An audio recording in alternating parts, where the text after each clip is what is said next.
Good morning and welcome to the 2021 Oregon Active Transportation Summit. My name is Maddie Carlson. My pronouns are she, her, hers, and I'm the Engagement and Events Assistant with the Street Trust. Before we begin our program, the Street Trust would like to acknowledge the land we are occupying. The Portland metro area rests on traditional village sites of the Multnomah, Wasco, Cowlitz, Cathlamet, Clackamas, bands of Chinook, Tualatin, Kalapuya, Malala, and many other tribes who made their homes along the Columbia River. We take this opportunity to thank the original caretakers of this land. Thank you. Welcome to Expanding the Eco Rule. Your presenters for this session are Jeff Pazdalski, Karen Williams, and Kim Curley. Your moderator is Paige West. You can type your questions in the chat or use the raise hand tool, both found at the bottom of your screen. And please use the social media hashtag OATS21 to post about the summit on social media. And don't forget to visit our website at thestreettrust.org to learn more about our other programs and activities, including SB 395, aka Safe Routes for All, an update to the historic bike bill on its 50th anniversary that the Street Trust is championing in the Oregon legislature this session. To claim AICP credit for attending this session, please log on to the OATS Schedule platform and find the AICP certificate download link near the top of the page. Now, without further delay, please welcome to your screen, Paige West. Hello, thank you for joining us on this beautiful Friday to learn more about trip reduction programs and expanding the eco rule throughout the state of Oregon. My name is Paige West. I'm the Planning and Strategic Programs Manager for Rogue Valley Transportation District. I've been involved in transportation options programs for about 15 years now, and it's exciting that we're able to talk about this real change across the state to try and have a better environment for the work that many of you do on this video today. So as you probably know, there is an Every Mile Counts program that has been considered by the multi-jurisdictions and agencies within Oregon State. DEQ, DLCD, the Department of Energy, and ODOT are all involved in this effort. And it's a very complicated, but also well-organized process that's going on right now. And I encourage you to get plugged in any one of those departments to try and understand the different efforts that are happening. The DLCD in particular is looking at a rulemaking advisory committee work that is to do some changes to the transportation planning rule and also have scenario planning at all the metropolitan areas throughout the state. So please look for those opportunities in the coming years to get involved. And there is a goal that in the long term, up to 50% of the statewide employees, not just the state employees, but all the employees throughout the state, 50% and 80% of households in urban areas will be participating in a TDM program. I think that that is an achievable goal, but it's also important for us to understand, how does that happen? How does that happen at the local level? And who is involved with making sure that those programs are being provided to our communities? So we're going to hear about that today. And we have three presenters with us. We have Karen Williams. She's the Air Quality Planner for the Department of Environmental Quality. She's going to explain how the eco rule expansion could reduce greenhouse gases statewide. Also, Jeff Pazdalski, Executive Director of Westside Transportation Alliance, and he's going to be speaking to us about existing partnerships that are fostered by the eco rule in the Portland metro area. And then also Kim Curley with Commute Options for Central Oregon, and she's going to be speaking to us about the statewide tool that we call Get There. It's a digital platform that also can provide us with rewards program tracking and also tracking trips. So we'll turn it over to Jeff to hear, or sorry, to Karen to hear about the eco rule. Thank you very much, Paige, for the introduction. Thank you to Jeff behind the scenes for a moment, running the slides. I'm really pleased to be here with my colleagues from Rogue Valley, from Westside Transportation Management Agency, and from Commute Options, and this audience to talk about how giving people more options for how they get to work can do no less than improve the quality of their life. And in the next few minutes, I'm going to be sharing a vision particularly for how commute options can also improve air quality and climate. So next slide, please. So we know we have a problem, and I know you all know that the transportation sector contributes a significant portion of our greenhouse gases in Oregon, almost 40%. And emissions from the transportation sector are not decreasing, and they're certainly not decreasing fast enough for Oregon to reach the targets that the Oregon legislature set many years ago, and more recently strengthened by our governor. Next slide, please. So the transportation sector as a sector, of course, includes a range of vehicle types, destinations, different travel times, different travel distances. And what I was interested in was, of that greenhouse gas slice that's coming from the transportation sector, about how much of those emissions are coming from people who are driving back and forth to work, just trying to get to their jobs. So the answer to this question, or I should say the estimation of this, really depends on a lot of assumptions. So for the purpose of this illustration, I first asked, can we separate out emissions from all on-road vehicles? Can we separate that into passenger and freight? And this is assuming that most people aren't, driving their 18-wheelers to work. Then I asked to separate out weekday emissions and weekend emissions. And this is based on a very broad assumption that most people that are driving to work are doing so Monday through Friday. Certainly recognize that doesn't represent everyone. And then made another broad assumption about most people working an 8 to 5 shift. So asked to look at emissions that were generated in the 6 to 9 a.m. morning hours and the 4 to 7 p.m. evening hours. Again, making that assumption that folks on the road then were going to their jobs. So obviously this is a very rough approximation, but it does give us some idea about how much people that are driving back and forth to work, and their cars more specifically, are contributing to overall greenhouse gas emissions. And as it turns out, it's about 37% of the daily greenhouse gas emissions from on-road vehicles are coming from folks driving back and forth to work. So not a small percentage. Next slide, please. Oregon has a mandatory employee commute option program in place right now. And in fact, it's been in place since about since 1996. And it applies and is mandatory in the Portland metropolitan region. DEQ requires employers with more than 100 employees at a work site to offer commuting options to their employees. The employers have to survey their employees every 2 years and about how those employees are getting to work, and then report that survey information to DEQ. And then the employers also need to have in place a plan, sort of an assortment of incentives that will make it so that it's possible for the drive alone commutes coming to their work site to be reduced 10%.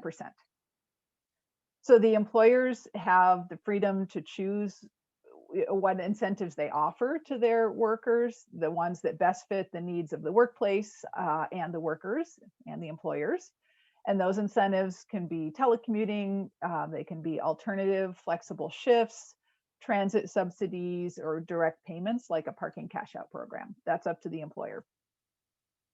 The map that you're looking at here shows how participating work sites are distributed across the region.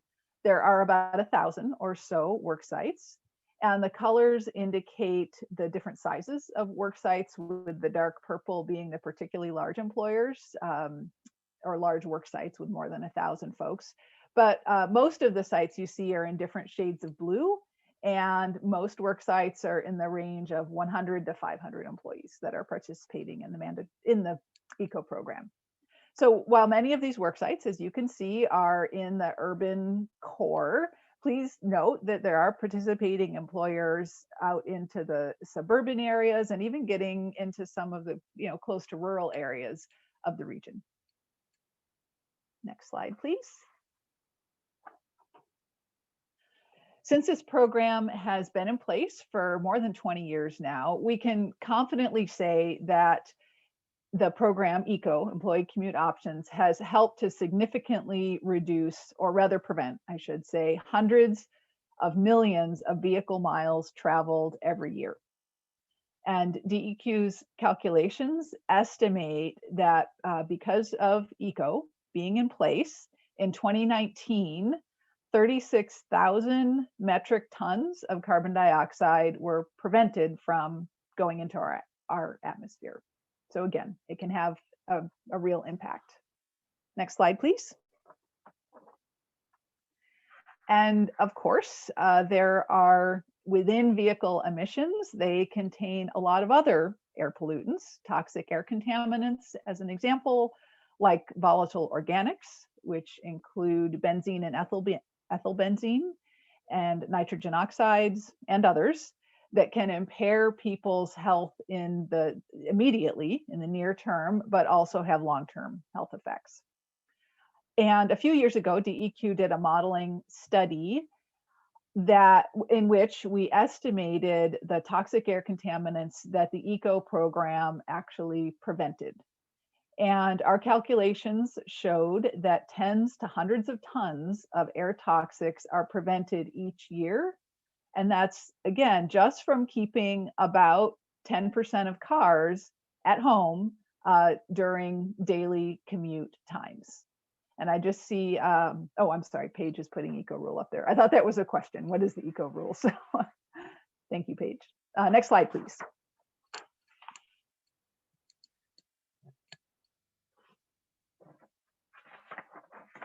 So how might we bring some of the air quality and climate benefits of reducing auto commute trips to other parts of Oregon? Oregon DEQ is collaborating with the Oregon Department of Transportation, Land Conservation Development, and Department of Energy, as Paige described, to implement an initiative that's called Every Mile Counts. And this, as Paige alluded to, involves multiple projects to make progress on many elements of ODOT's statewide transportation strategy. The one project that DEQ is leading is indeed an expansion of a commute options program statewide.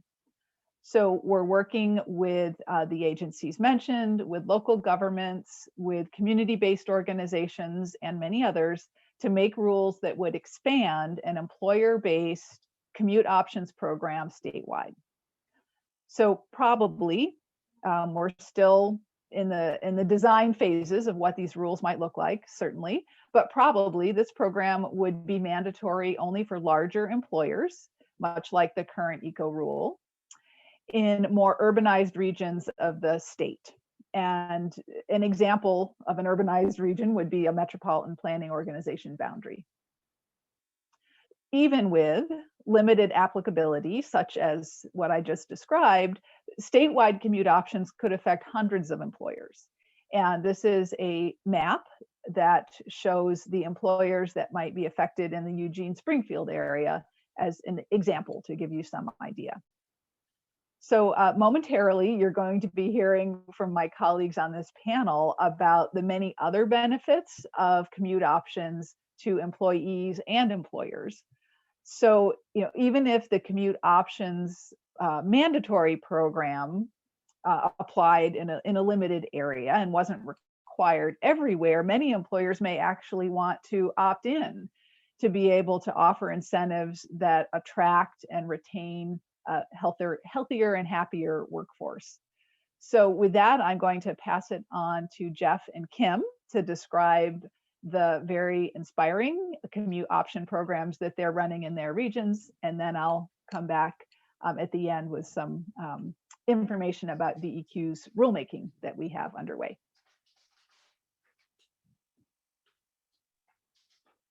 Great. Well, thanks, Karen. So I guess just to introduce myself again, I'm Jeff Pazdalski with the West Side Transportation Alliance, and I'm just going to talk a little bit about how our organization supports businesses that fall under the current eco rule in the metro area. So I guess first, just to introduce our organization, West Side Transportation Alliance, or WTA, as I'll often say, is a nonprofit transportation management association, which I think raises the question of what is a transportation management association, or a TMA. And I like this broad definition that a transportation management association is essentially, it's an organized group that applies selected strategies to facilitating the movement of people or goods in an area. It's kind of generic and kind of broad, largely because TMAs vary greatly from place to place in terms of budget size, staff size, their focus, what kind of programs they have.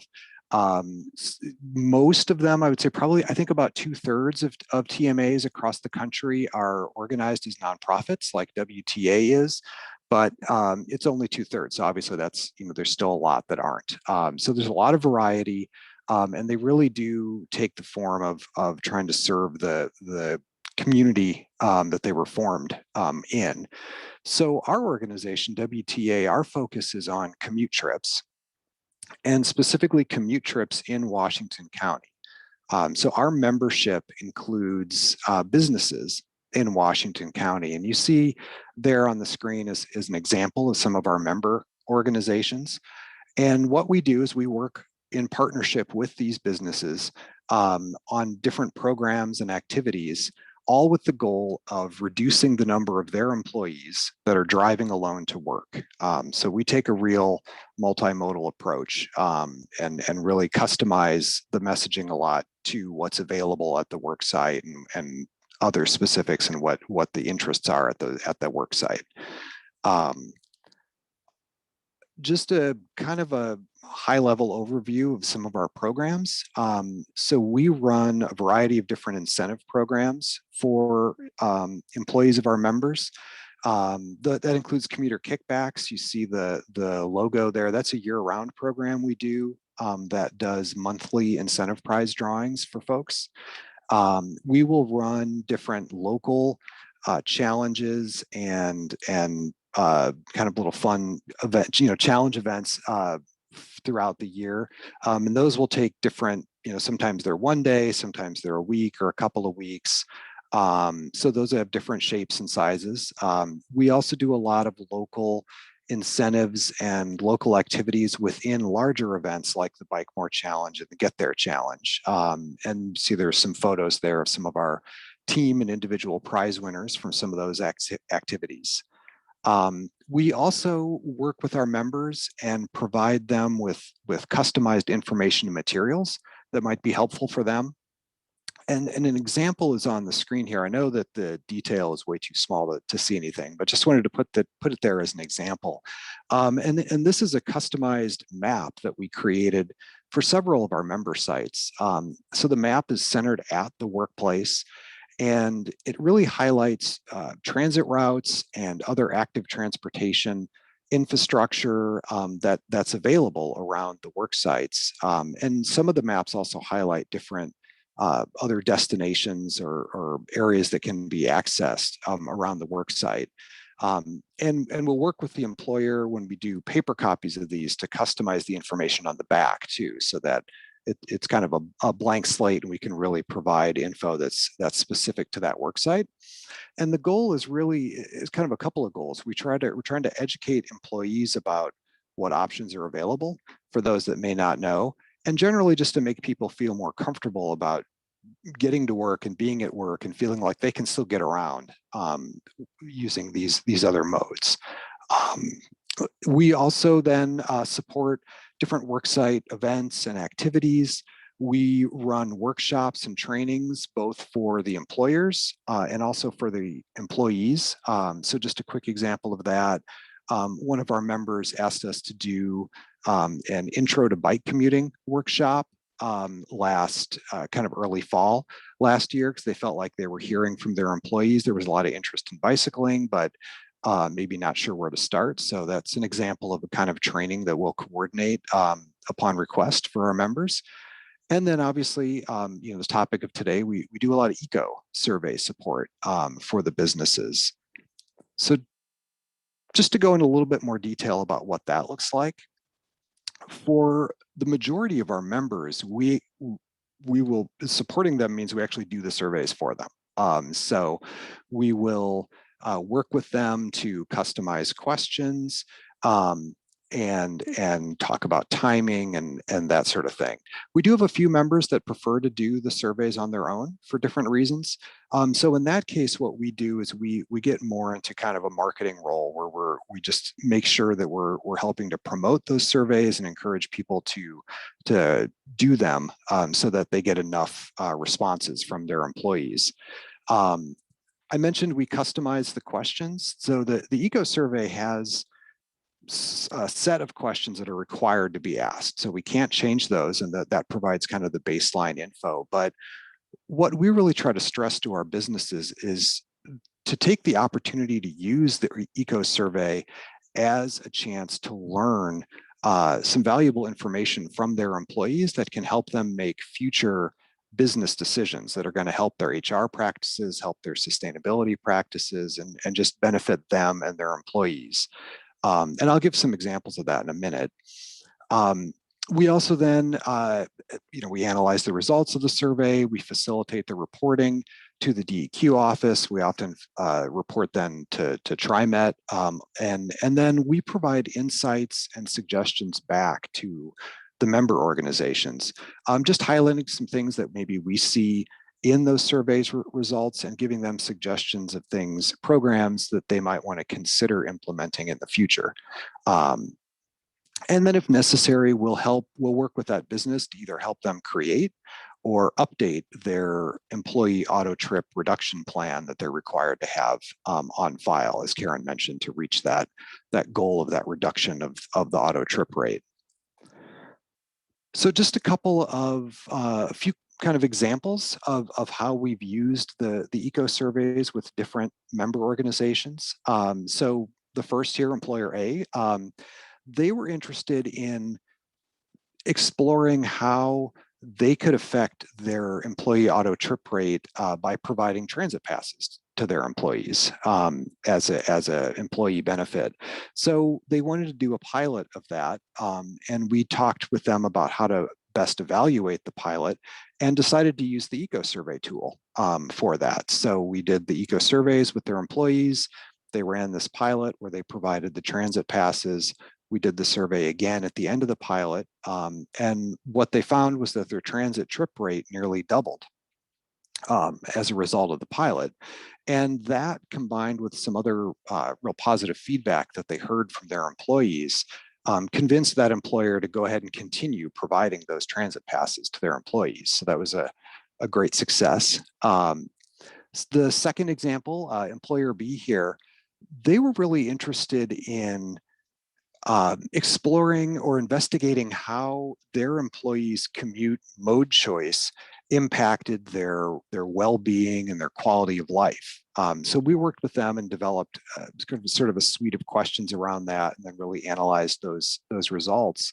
And I think, not surprisingly for a lot of us here, what they found was that folks that used active transportation modes, their employees that use those active modes, reported having the most positive impacts on their well-being and quality of life. And the folks that drove alone reported having the most negative impacts on their well-being and quality of life. And so for this employer, seeing that directly from their employees and hearing that really, I think, resonated with them. And since this employer has been really active and thinking about different programs and activities to really encourage their employees to use active transportation. So they've been doing some things on their own and talking with WTA about some potential future pilot activities. So some really exciting outcomes there. And then the final example that I'll give is with Columbia Sportswear. They have a call center that was located about a mile from the Max light rail line. And so they felt like there was a real potential to increase the number of employees at the site using transit instead of driving alone. So we worked with them, and at the time, WTA had a grant so we were able to provide a real small employee bike share program to serve as a first last mile connection for employees at the site, and also to provide the employees at the site with an active transportation option for any daytime errands that they might need to run. And at the end of the program, there were some really exciting and interesting sort of HR and employee wellness benefits that came out of the surveys that we did. Over 80% of the participating employees said that the bike share program made them feel more positive about their employer. Over 85% of the employees said they felt like their own personal work improvement or work performance improved as a result of having the bikes there and being able to shift to more active transportation. And all of the participants, and something that we really caught our attention was that half of the employees that had nothing to do with the program, so they never signed up for it, never rode a bike, had nothing to do with the program, half of those employees said that they noticed that the workplace environment improved when the bike share program was there. So there was a significant majority of the employees at the site reported then that the workplace environment improved. So those were all really interesting things that definitely caught the attention of Columbia Sportswear's staff. And we were really happy that the eco surveys kind of backed up all of those great findings. So you see the numbers there with the impacts from the eco survey that happened right before the bike share was introduced, and then the next round 2 years later, you can see the impact on the transit trip rate and the auto trip rate there. So the outcome of all of that was Columbia Sportswear, after the grant ended, Columbia Sportswear stepped up and said that they would support and underwrite the continuation of the employee bike share program for the site, sort of based on these results. So great outcome that we think demonstrates the HR and employee benefits and business benefits of also reducing the auto trip rate. And so I think, in summary, that's really, I think, our goals when we're working with businesses is we just try to make the eco survey process as simple for them as possible. So like I said, in most cases, we'll take on that administrative task of actually setting up and administering the survey and analyzing the results. So we try to make it as easy as possible. And then we really try to use the eco survey as an opportunity to demonstrate to businesses that reducing the auto trip rate supports their business goals beyond just reducing the auto trip rate. It supports the sustainability goals, employee wellness, HR, all of that. So with that, I'll turn it over to Kim, and thanks for the time. Look forward to questions at the end. I have a question for you, Jeff. Shoot. The survey goes to the employee transportation coordinator about their employees, or does it go to each employee? It varies. For the most part, I guess it varies depending on the employer. Some employers ask us just to set up the survey, send it to our contact, to the employee transportation coordinator, and then they want to manage the distribution internally. I think, as an editorial comment, I think probably that works best in a lot of cases, because then it's an internal voice asking employees to do the survey, as opposed to kind of this, outside organization that people might not know. And I think that's what happens most of the time, but sometimes then the employer asks us to handle it a little differently. Got it. Thank you. I've obviously never So- taken it. There's a number of questions that we have in the Q&A and the chat, and I think we're gonna hold those and we'll have Kim do her presentation. And then when Karen wraps up with her 2 slides, perhaps Karen, you can try to respond to those, and then we'll open it up for a larger discussion. Take it away, Kim. Thank you. Hello, I'm Kim Curley. I work for a nonprofit. Look at our new logo. Isn't it pretty? Thank you, Alta and ODOT, for paying for that. We're a nonprofit based in Central Oregon. I live in Bend, and we serve 17 rural and frontier Oregon counties. 0% have the eco rule. So this is a presentation about a tool that you can use in your area if you don't have that stick or that requirement by the government to do certain things. So I'm going to talk a little bit about our nonprofit and our Get Their Rewards program. And so what you can see on the next slide is logo soup, lots of programs. Commute Options is 30 years old in 2021, and we've grown with the region and grown with the opportunities that we have over here on the right side of the mountains. You can take that however you like. Starting with the walking school bus and safe routes to school. These are efforts to get our students walking and rolling instead of being dropped off in a SOV at the front door of the school. The walking school bus actually pays adult leaders to walk with groups of students on a set route. Sorry, I've got some snacking going on behind me. Speaking of working from home. And that program was sidelined a little bit, as was Safe Routes to School, bicycle and pedestrian instruction by COVID. But we still have electronic and other ways to participate in those programs over here. Carpool Love, I just love that art, so I put it in here. We did not host Carpool Love in 2020 or 2021, where we really give folks extra props and prizes for sharing the ride to the mountain, for instance, in the hippie van, or possibly in a van pool or carpool to and from the office. Of course, 2020 had us, a lot of us change to different modes. We host the Get There Oregon website and are the network administrators for the 17 counties that I mentioned before. New in 2020, I know, interesting timing. We got a partnership with Cascades East Transit to offer van pooling subsidies over on the side of the mountains. That's a common tactic used in the I-5 corridor. Or was to get people to go kind of in the mega carpool. And we are making some progress with some of our large employers over here.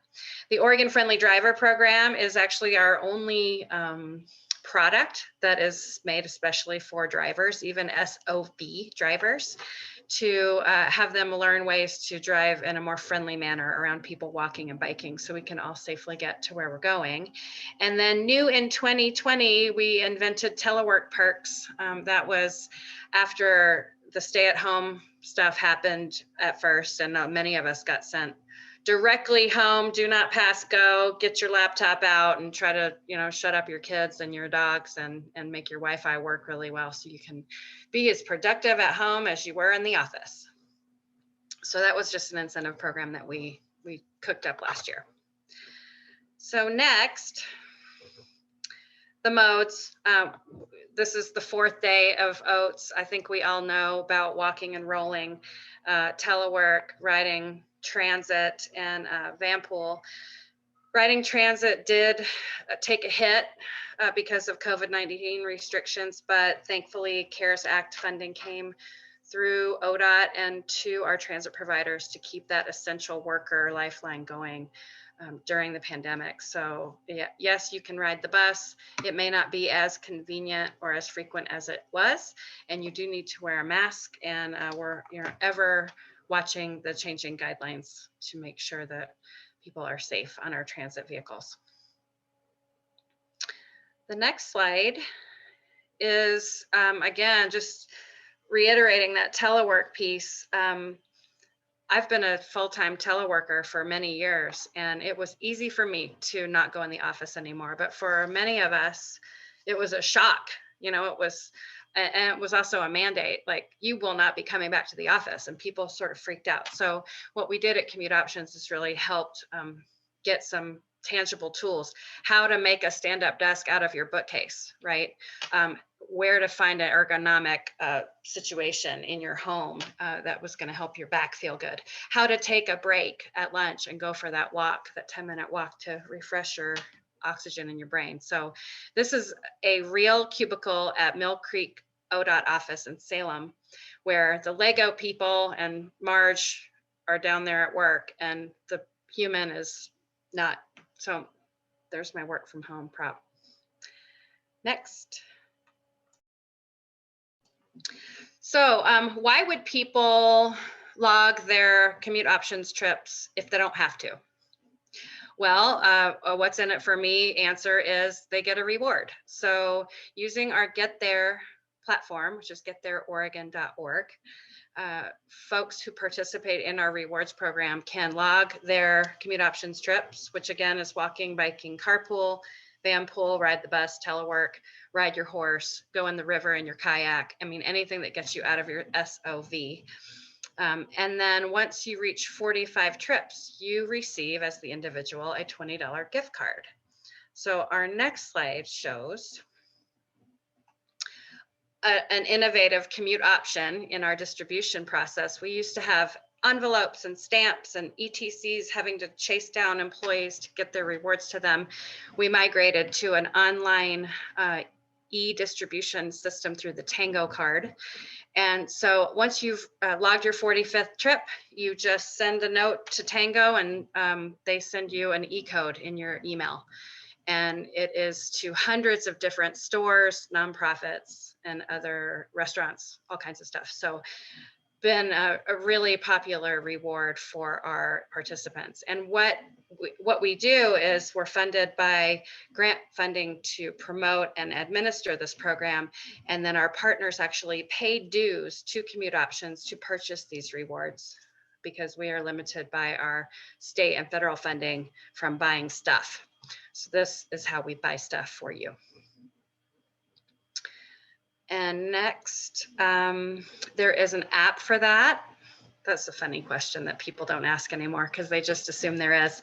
The Commute Tracker app hooks up your Get There profile onto your cell phone or your tablet, and then actually has a passive trip tracking feature that if you tell the system that you usually bike to work between 8 and 9 in the morning, your phone feels you pedaling and says, oh, it looks like you're biking to work. Should I log your trip? And you don't even barely have to do anything except say yes. So it's pretty technology focused. This is how you log a trip. It's like the old-fashioned desk calendar. So my favorite trip is the one from my home to my office, and I'm teleworking or taking the bus. I click the date, I click log 2 trips, and then voila, you have your data input. And next, I was trying to compete with Karen here by putting in a chart. So this is a picture. Oh, everyone can see the pink line going up that day we all got sent home. I think it was March 13th or 20th or something like that. But this is the Get There rewards participants in Central Oregon, Central and Eastern Oregon, their performance on our tool from 2019 in July to today, actually last week. But you can see that the system will grab all your modes and give you these pretty charts and tell you about what you've saved in money, trips, carbon, etc. So the data is sortable in 1 million kinds of ways. I only know a couple because that's all I have to know. But this tool is free. It's funded by ODOT. It's available to you whether you live in the eco-rural world or anywhere else in the state. If you live or work in Oregon and over the age of 18, you can use this tool at your office or just personally. So I think that's it for me. There's my contact info. You've got a question in the Q&A. do you have any survey data or just anecdotes of how the telework perks program may have influenced participants' feelings about telework or intention to continue teleworking? That's a good question. I do have performance based on the 2-week periods that we did the telework perks events. And then I know that our Get There Challenge, which took place in October of 2020, really helped kind of celebrate the teleworker by having, people take a picture of their home office and send it in, put those on social media, give special prizes like Wi-Fi boosters and things like that to folks. We also hosted a Comcast business webinar, and I learned that my router was really old and not working very well. And so I got a new one, and voila, now I don't get kicked off Zoom anymore. So I think these tools, whether they're new to you or not, we need to continue to support the people who are either newly going going back home. Some of our counties got put on high alert today, and we're having to reconfigure based on the latest news. So I do feel anecdotally that we have, as a industry, Transportation Options has really helped prove the effectiveness of telework and help people feel supported when they are working from home. Okay, and then there's another question for Kim and Jeff in the Q&A. Maybe you can handle that by typing an answer. That one's from Marnie. And then we have a hand up from Whitney Bennett, and I'm going to allow you to talk if you want to go ahead and ask that. And then we'll move on to Karen.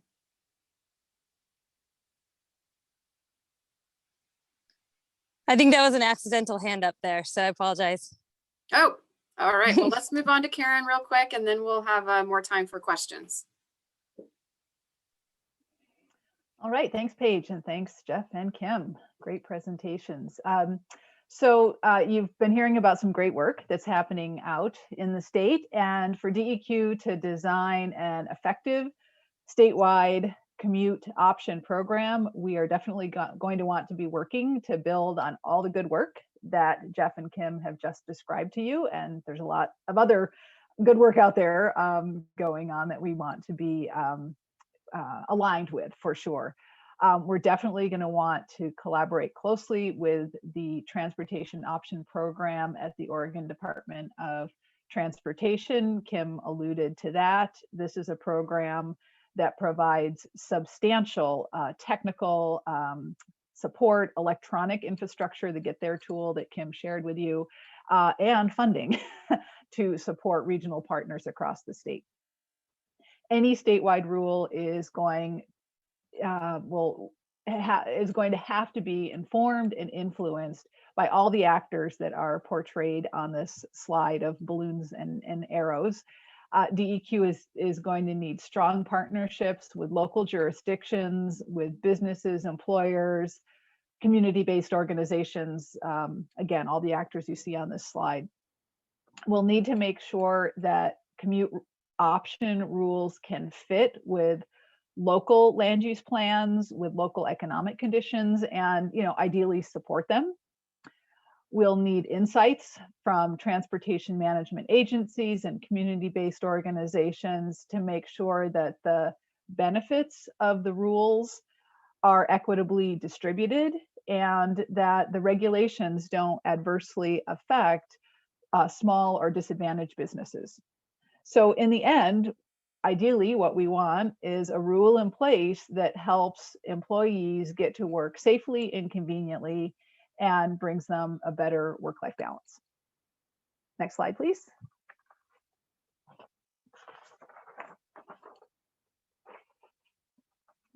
One more slide there. There we go. Great, thank you. So at the same time, the rule and the activities that result from implementation of this rule need to result in measurable pollutant reductions. That's what DEQ is about, or at least pollution reductions that we can calculate. So we need to be encouraging actions that have been shown to work and as well, we need to be continuing to collect data as the program is implemented to learn where we need to improve. And we have a couple of ideas about practices to incorporate into a new rule, an expanded rule. And one is to collect more information through the surveys that you've seen referenced about the commuters' needs themselves, like where are they traveling from and what transportation options are even available to them, where they're trying to get from home to work. Looking at travel choices by census block or by zip code really could tell us a lot, and we DEQ don't have that kind of information right now because we don't ask for it to be reported in the surveys. Second, we are thinking of setting standards or weighting in a sense that employer transportation plans need to meet. So in that assortment of incentives that they offer, we're thinking of kind of upping the standards of the incentives that they need to offer so that they're using more of the programs that research and experience have been shown to incentivize people where they can and where it's convenient not to drive their cars to work. So while with some of this additional information that I've referenced, we think we can do an even better job measuring and reporting how effective the program is at reducing commute driving and how much pollution is being avoided. Next and final slide, please. DEQ's rulemaking process is going to include several opportunities for stakeholders to be involved. We are relying on our partners in local governments, planning departments, transit management agencies, and transportation advocacy organizations to share their data, to share their reports, their experiences, their expertise in general about successful transportation option programs. We will be, when we start formal rulemaking, we will be convening an advisory committee, likely in the late spring, so just within the next couple of months. And the advisory committee will meet several times throughout the summer. And all of those meetings will be open to the public. They will, of course, be virtual meetings, so anyone can join on their phone or on their laptop. And during the fall of 2021, once we have draft rules prepared, then there will be a public comment period and one or more public hearings and likely some informal information sessions as well as formal public hearings. Once we have received and considered the public input and comments, then we'll present the rules to our governing commission, which is the Environmental Quality Commission, and that will likely be in early 2022. So for any of those reasons, with further questions, with information you'd like to share, please do, looks like the slide just disappeared, but my email address is on the slide. Please feel free to get in touch with information or questions, and I'd be happy to follow up with you. Thank you. Okay, thanks, Karen. We do have a question in chat regarding the continuation of teleworking. And I think Jeff, Kim, or Karen, if you have a response, feel free to provide some advice here. But basically it is, what is DEQ doing now through the next few months to encourage employers to establish telecommuting policies and promote hybrid options as things begin to open up more and more? I would be happy to respond to that question, but I'm going to ask if Kim or Jeff would like to go first. And I say that because DEQ as a regulatory agency is not, is not able to directly, make an employer offer a telecommuting policy.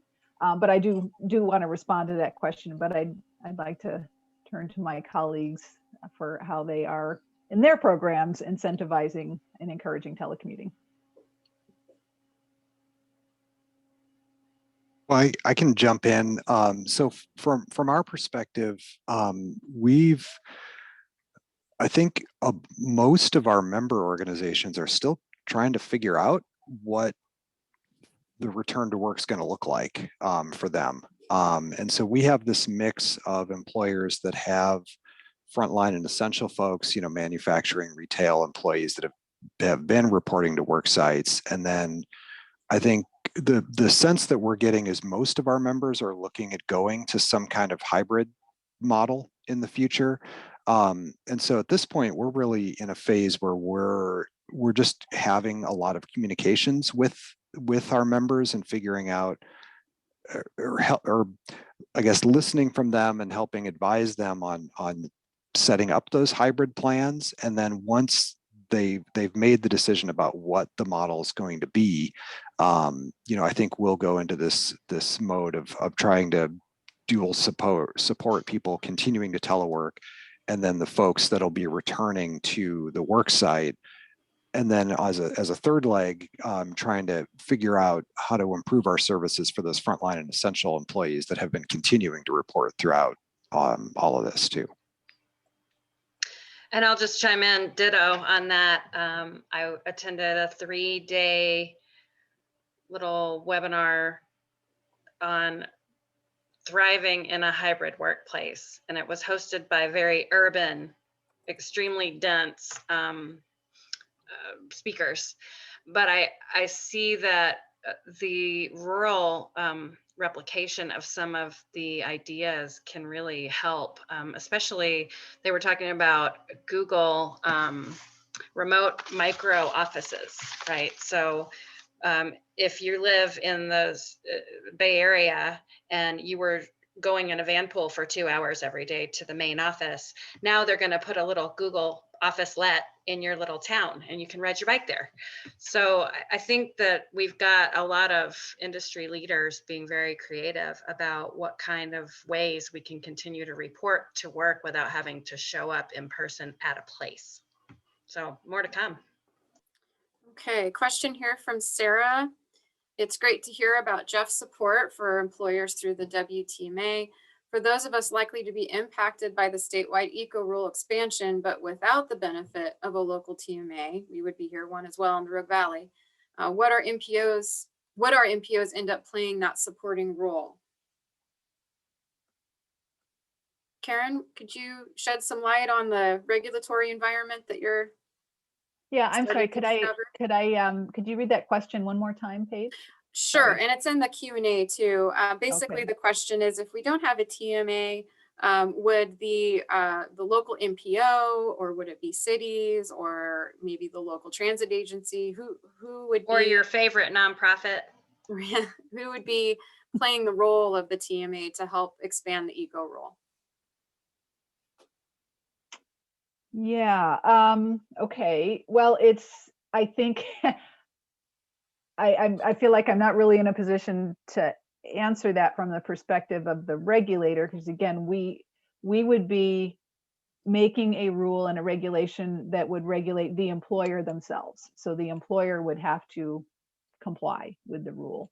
Having said that, to try and somewhat respond to the question, I would say, relying on the transportation option program at the Department of Transportation for, again, technical assistance, for funding. That's what, at the risk of talking about another sister agency, but that's what that program is there for, is to provide support to local, to areas that don't have a transportation management agency or some other mechanism to provide technical support and funding. So I would kind of punt and wish that Stephanie Millar, who's the transportation option program manager at the Department of Transportation, could give me a virtual kick if I misstated her program. But that's where I would refer people to. I will say one more thing about that. It's a comment, not exactly an answer to the question, but I just want to reiterate how important successful implementation of this rule is going to depend on local jurisdictions, on local governments. If a city has its own ordinance that requires employers to have a transportation commute reduction program, then DEQ will be looking to support that city's ordinance, not like double regulating, in that if an employer is meeting the standards of a local ordinance, then they're deemed to comply with DEQ's rules. So I just want to say that to say we want to be very sensitive to good programs and good work that's already happening, and basically complement and support that, not get in the way of it.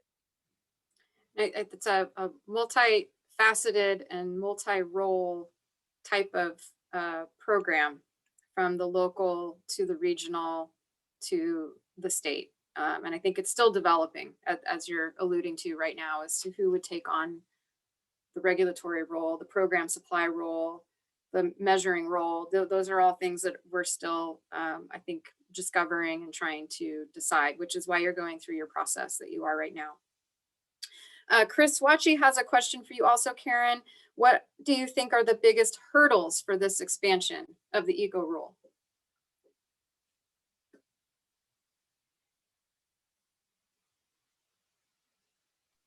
Well, not to not to give a flippant answer at all, but DEQ imposing a new regulation is never easy. To be frank, I guess, with that we need, and understandably we should, and we need to demonstrate that it will be it's needed, that it's effective, that it's going to result in emission reductions, that it's not going to create a burden on particularly small business, but the financial impacts of it are not going to be burdensome to those whom are regulated. So that is, I don't necessarily think that's a barrier, but they are necessary, thresholds that DEQ is obligated statutorily to meet those in order to have regulations adopted by our commission. So, I mean, that's a good thing. That's a public process. That means things are transparent, so it takes time, I guess. Maybe that would be my answer, that one barrier is maybe sort of begging the patience of the passionate advocates that we know are out there who really would like to see this happen. That if we're going to do it well, transparently, and meeting public participation standards, it's going to take some time, and we're moving as quickly as we can, but that might be one barrier I would throw up there. Okay. And sorry, and one more that just comes to mind, that if there isn't local support for something like commute, again, a regulation on an employer to have a commute option program, if there's not local support for that and the community doesn't really want it or see a benefit to it, I think that could be a barrier as well. Thank you. There's a comment about chambers and economic development providing an opportunity for collaboration. The comment specific to telework, but I think it could be across all of the multimodal efforts that we're trying to do, in particular with EGO rule. So I wanted to respond to that and say, yes, of course, cross collaboration and public input always helps.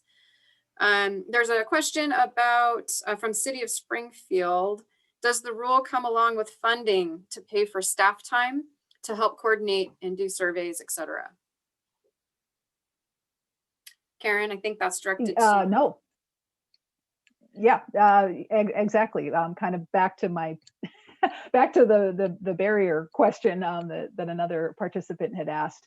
No, it doesn't. And that's again why we are really relying on working with the Department of Transportation Option Program, the nonprofits that can get grants, the TMAs that get membership funding, because the funding to the employers to help them comply with this is going to come from those sources. And again, DEQ is going to set the regulation based on the ability to reduce emissions, and there certainly will be a financial impact to business, and we need to be aware of what those are, and be aware of what those are, and have that be in full disclosure part of the information that we communicate about the rule. And I will throw in there that even in places without a rule, there are many businesses whose sustainability and wellness goals include transportation trip reduction. So they will shell out money of their own pocket to support these activities. You know, it's not every business, and a lot of them say, no, I'm not interested because we don't have a parking problem. But a lot of them do want their employees to see a bike and smile, just like they did at Columbia. ODOT does have funds through the non-highway STIP 24-27 cycle that they have set aside. The Oregon Transportation Commission supported, and a portion of those non-highway funds will be going to help expand transportation options funding statewide. It's not a significant amount, but it is at least an increase. And so all of the TO programs around the state are going to be working with ODOT before the 24 cycle initiates to understand how we can use those funds to improve our programs and be available to be on that supply side. Again, that's that multifaceted whose role is what. The TO programs would be on the supply side, trying to work with the employees and work with homeowners. And that means we need more staff. So that is something that is also developing. We don't have a lot of answers yet on that. Thanks for all of you for staying later. We're going to continue through here if you're able to stay on. Paul, you said that you have a long question that you wanted to answer or ask live. So I'm going to attempt to unmute you if you're still here. You are. Okay. Go ahead. Thank you. Can you hear me? Yes. Excellent. So I work for Go Lloyd. It's a transportation management association in the Lloyd neighborhood. It's centrally located in Portland. In that neighborhood, we have a number of large state offices, including DEQ and the Oregon Health Authority. One of the programs that Go Lloyd's offering is a universal pass program, similar to what WTA was talking about earlier today. The problem that I encounter in working with DEQ and working with the Oregon Health Authority is that they claim they cannot participate in the Universal Pass program because that would be offering a benefit to employees that is specific to the Lloyd neighborhood that could not be offered to DEQ and OHA employees that work at other locations throughout the state. So my question is, in this rulemaking process, is anybody going to be looking at changing that to allow state offices that are in locations where benefits are available that are not available in other parts of the state? Are they going to allow those state offices to take advantage of that? It would be really, really great if OHA and DEQ in the Lloyd neighborhood could start offering Universal Pass. This is a very highly discounted annual transit pass, and the Lloyd neighborhood is served by a very large number of public transit, be it bus, streetcar, MAX. So yeah, I just really like to know if the state is planning to change their rules to allow these state agencies to take advantage of programs that are only available in certain locations. Jeff, do you have a response for that since you're in the Portland area?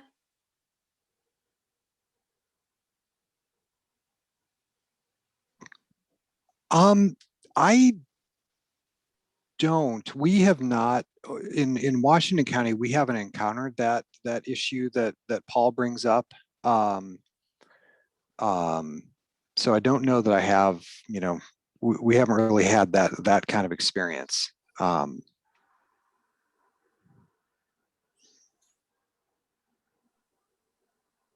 So I just want to make a distinction, if I may, that a state policy, that the state policy that you're referring to, Paul, is it's not part of the rulemaking that I'm working on.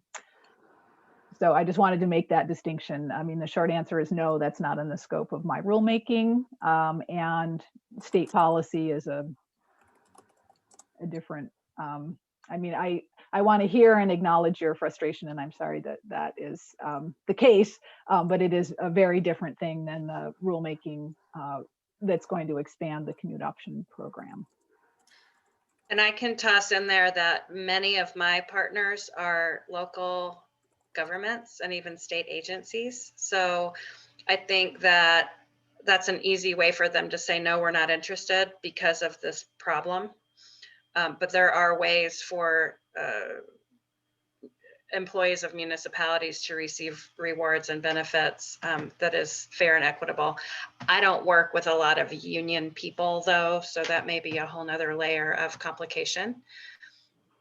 I do know that ODOT personally and internally is going to start really encouraging the use of Get There and for data collection and carpool matching. And I think as leaders in this climate problem that we're having, the state needs to step up and participate in these programs, especially if they're sponsoring them. Well, Okay, if I could make one, go ahead. Thank you.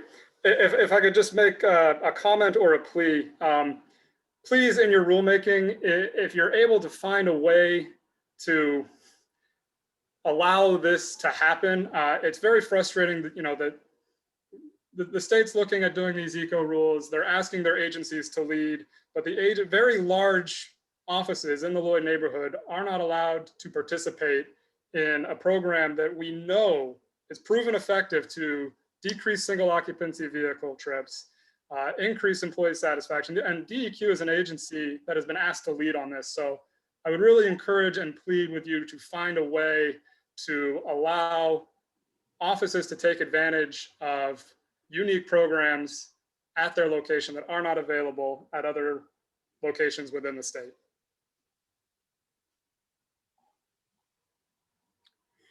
So Karen, I wanted to go back to a previous question that you did answer in the Q&A box, but it does sort of touch on this, which came from Sarah.